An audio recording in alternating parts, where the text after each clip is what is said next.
A paz do Senhor Jesus, povo de Deus, começando hoje, Papo de Bíblia comigo, Fernando, a vírgula. E comigo, Júnior, o ponto. Olha para aí, ponto e vírgula, ou seja, na nossa conversa sempre vai ter a continuação. Tá bom, irmão?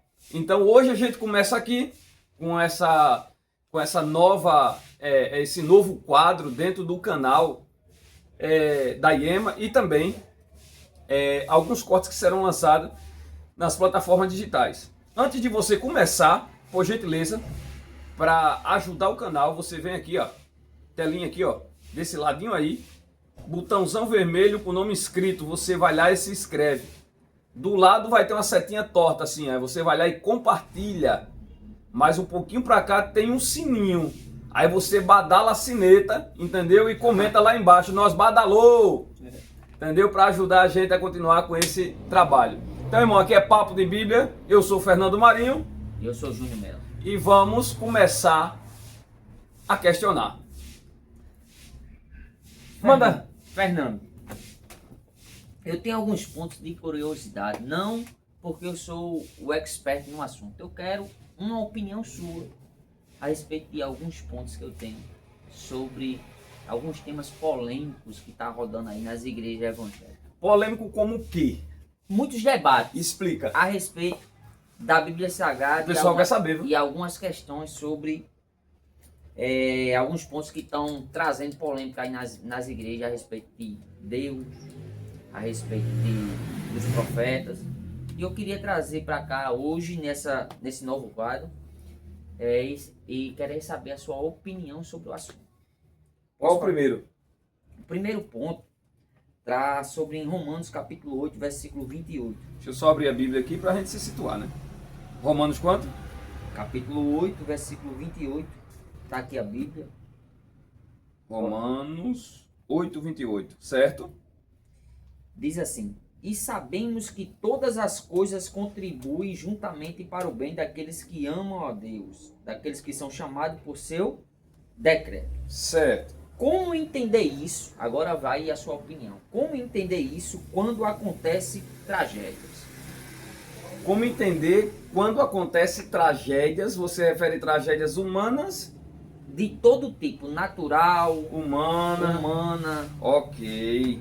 Você sabe que hoje em dia está acontecendo pai matando filho, filho matando pai. Várias tragédias estão acontecendo. Se isso é plano de Deus e coopera para nosso bem, em que? A questão sobre esse assunto. Sabemos que todas as coisas cooperam para o bem daqueles que amam A Deus. a Deus e daqueles que são chamados segundo o seu propósito. Assim, o ponto central é o bem que ele está falando, não definido, né? Porém, só para citar aqui a origem, o que Paulo quer dizer, o verbo-chave do versículo, cooperam, vem do grego sinergei, que significa trabalhar junto, agir em conjunto. Quando ele fala assim, tudo coopera para o bem daqueles que amam a Deus. O primeiro ponto, tendo em vista que o que a gente está falando aqui é sobre curiosidades e assuntos bíblicos, na minha pequenina opinião, cooperam aqueles que trabalham para Deus. Se eu trabalho para Deus e amo a Deus, eu vou fazer meu serviço o quê? O meu serviço a Deus será um serviço perfeito, sim ou não? Sim. De boa índole para Cristo dentro da igreja. Então, se eu amo a Deus e trabalho bem com Ele, e ando bem com Ele, não tem condição de eu sofrer uma retaliação que por eu estar trabalhando de uma maneira certa com o próprio Deus. Então, Paulo está dizendo à igreja, todas as coisas cooperam para o bem daqueles que amam a Deus e daqueles que são chamados segundo o seu propósito. Ou seja, quando eu sou chamado por Deus para a obra do Senhor, eu tenho um propósito. E o propósito de Deus na minha vida pode ser N coisas. Entendeu? Eu posso chegar, me converter, me tornar um cristão, e o propósito de Deus na minha vida é ser um ganhador de alma, é ser um pastor, é ser um pregador, é ser um missionário, é ser alguém que vai ajudar na casa do Senhor Jesus Cristo. Ou seja, Paulo está dizendo, vocês amam a Deus e Deus vos ama porque tem um propósito na sua vida. Aí aqui eu quero entrar na pergunta que você falou, mas por que tanta coisa acontece no mundo? Assim, o que você me pergunta não se encaixa muito bem, assim, em alguns termos dentro do versículo, porque o que se encaixaria muito bem dentro disso aí seria porque Deus amou o mundo de tal maneira, entendeu? Mas, vamos lá.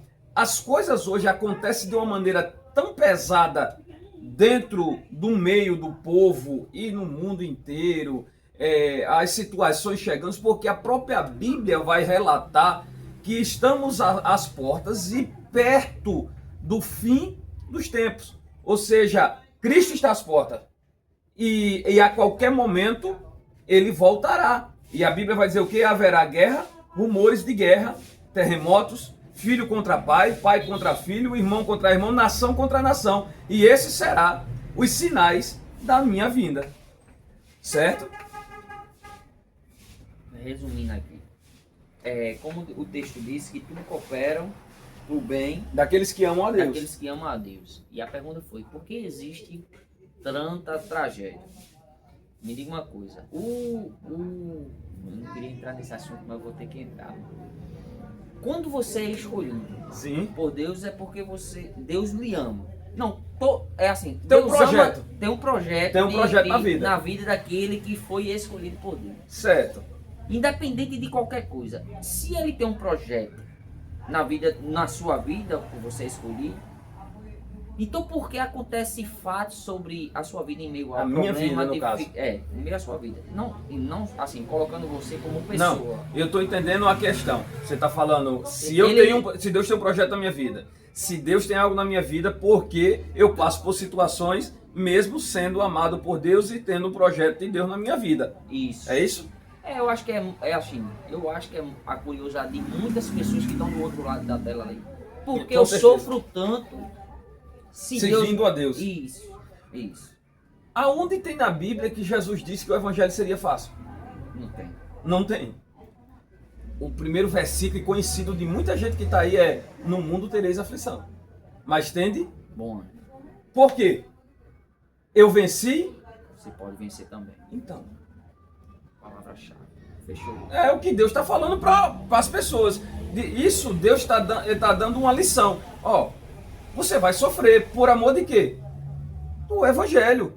Mateus capítulo 5 vai dizer o quê? Bem-aventurado aqueles que sofrem por amor do meu, porque eles verão o reino dos céus. Então, Jesus nunca disse que o evangelho seria fácil, pelo contrário. A Bíblia diz que para a gente ganhar salvação, a gente tem que lutar, brigar com unhas e dentes para poder chegar até o céu. Aonde tem pregadores aí que pregam a facilidade do evangelho que eu nunca vi na minha vida. Aonde as pessoas precisam primeiro negar a si mesmo, isso é bíblico, tomar a cruz e seguir a Deus. O que é o negar a si mesmo, Júnior? Renunciar. Renunciar aquilo que muita gente do mundo acha que é bom.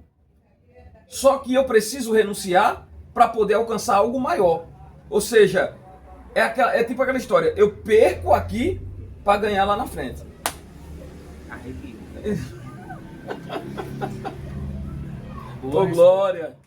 Vamos para o segundo ponto. Bora! Eu tenho um ponto e eu quero muito eu tenho essa curiosidade de saber isso aqui. A rocha? E a pessoa certa é você para me responder. Sei não, vamos ver, né?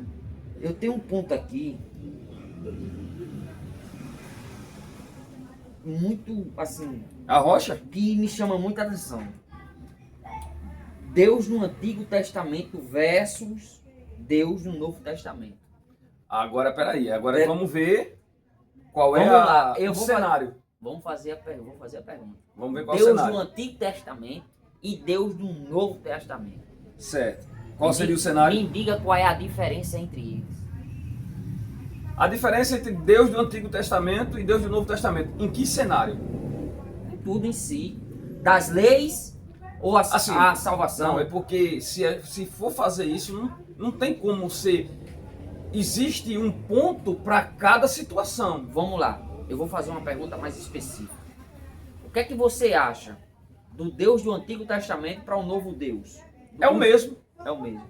Nunca mudou. Então, o Deus que estava lá atrás continua sendo de hoje.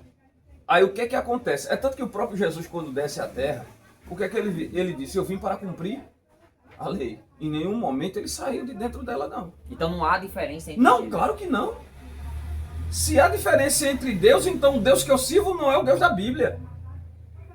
Porque o próprio Deus diz assim, eu não mudo. Eu sou o mesmo ontem, hoje e serei eternamente. Então, o Deus da Bíblia, ele não muda. Quem muda é o homem para Deus. O ser humano muda para Deus. E Deus muitas vezes se entristece com ele por conta disso. Porque ele diz o quê? Ó, eu não mudo, mas o ser humano, conforme ele vai galgando degraus, e agora eu falo materialmente, terreno e financeiramente, ele vai esquecendo de Deus. E isso é um ponto muito negativo para alguém que tem Deus como referência da sua vida. Top. Tu tá entendendo? Então como é que o meu Deus diz que não muda para mim e eu, por qualquer situação ou motivo que venha a haver no decorrer da minha trajetória, eu digo, agora eu não quero mais, eu vou mudar. E o que Deus fez por você? Será que você não consegue lembrar disso, não? Será que o problema que você está enfrentando, a situação que está batendo na tua porta é maior do que a promessa de dizer assim, eu vou vir buscar você para levar você para o céu? Glória. Ô glória. É Deus falando isso. Então Deus não muda em nenhum momento. Ele nunca mudou. Ele continua sendo, ou ele foi ontem, ele é hoje e vai ser amanhã. Então não há diferença entre eles. Não, não. É tanto que quando, eu acredito que quando Deus foi escolher alguém para o seu ministério como discípulo, o próprio Mateus, existia uma mesa cheia de cobradores de impostos. Mateus era um cobrador de imposto. Agora imagina um homem que está sentado em uma mesa de cobradores de imposto, onde todos os homens se vestem iguais. Barba, chapéu não, quipá, barba, roupa, tudo igual. Você olha para ele e você não vê diferença. Você não vê diferença. A primeiro momento você não vê. Mas Jesus viu a diferença de Mateus no meio daqueles homens. É tanto que Pedro diz, mas Senhor, vamos para aqui, ó. Que aqui tá bem pequenininho a fila, a gente paga e vai embora. Mas Jesus escolheu ir para a mesa onde estava Mateus. É como se Jesus estivesse chegando para Mateus e assim, Mateus, eu fiz parte do teu passado. Conheço o teu presente porque estou aqui. E se tu deixar, eu posso mudar o teu futuro. Glória. Entendeu? Fernando. Aí isso aqui foi só para esquentar, viu? Não tem problema não. E se arrepiar começou agora. Vamos lá, relacionamento moderno. Qual o Hoje cenário? nossas igrejas estão mudadas, você sabe disso. Com certeza. Tá tendo uma atualização profética aí. Uma atualização profética. O que é que você acha sobre profeta na Bíblia Sagrada? Para E com profeta. isso, pare com Não paro nada. Começou agora. Agora que esquentou. Pare com isso. O que é que você acha? Eu quero sua opinião.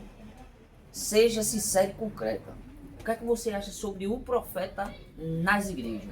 Hoje. O profeta do século XXI. Se considerar um profeta. Para mim é errado. E não acredito no ofício de profeta hoje. Não. O ofício não. Eu acredito na palavra profética, que é enviada por alguém chamado de mensageiro do Deus. Tu és o mensageiro que vai levar a palavra da salvação.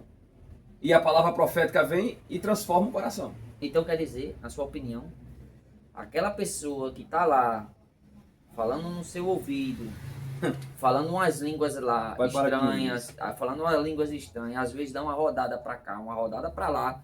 Essa pessoa, ela não está sendo usada, nunca teve sido usada assim por Deus e considerando ele ser um profeta. Porque em algumas igrejas por aí, tem pessoas até... Como é o nome daquilo que coloca assim? Aí tem a estola sacerdotal, tem o talite e tem também o tefelim. Pronto. No caso é a estola que você está falando. E ele se considerando profeta, e cantando, e ministrando, rodando, e se considerando profeta. Aquela pessoa em si, ela está sendo usada pelo Espírito